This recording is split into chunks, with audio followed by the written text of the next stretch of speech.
USC spring game weekend with recruiting heating up. Can they keep it going? USC booming into the top 3. I got Steve Wiltfong here to talk about it. We got an elite group of not 2025, but 2026 visitors, and I do mean elite. Defensive lineman Jakeem Stewart, our number 1 overall prospect, will be there. So will our number 1 quarterback. But let's start with Jakeem Stewart, who's just coming off this Ohio State visit. How important is it for the Trojans to get him on campus this weekend? Well, USC's been considered one of his favorites for quite some time now. He's been out there before, was out there recently. So he is, from where he lives in Louisiana, the amount of time he spent out at USC or going to spend out at USC, it shows how interested he is in the program. Coach Eric Henderson, Coach Nua, Coach Lincoln Riley. USC is on the short list for Jakeem Stewart, who could ultimately reclassify to the 2025 class. And if so, I would expect USC to become one of his finalists.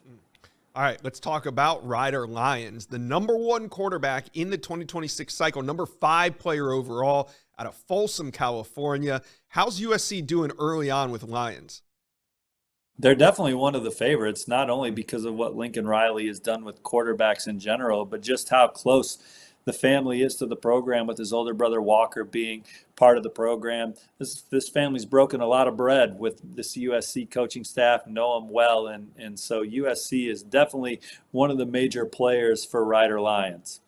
And like I said, USC not messing around. If you're going to bring some 2026 guys on campus, why not bring on the best? RJ Simmons out of the state of California, one of the best, number 5 corner in the country. Who are the main competitors early on for RJ Simmons?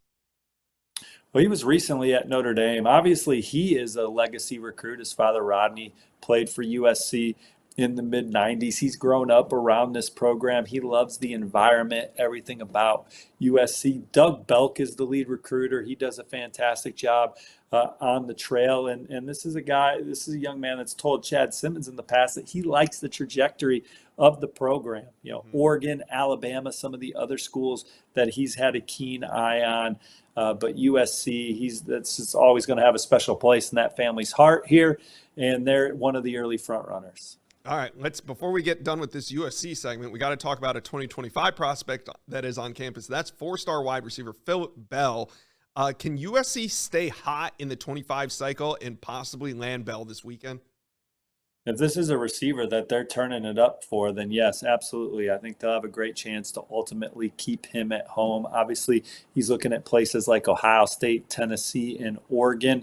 But USC's been one that he's certainly had a keen eye on for much of his process. USC also hosting 5-star offensive tackle Andrew Babalola this week, Josh. He's making a West Coast swing. Also went by Stanford. He's fresh off visits to Texas A&M, Michigan, Tennessee, Auburn. He's made some rounds. Alabama's high on his list as well, but it's USC's turn to get him out to campus. He's out there with his dad, and I think USC is a program that's going to be exciting to Andrew Babalola once he sees them and visits them this week as well. Yeah, big weekend out there. We are SC. Scott Schrader and the boys do a heck of a job covering all things USC Trojans.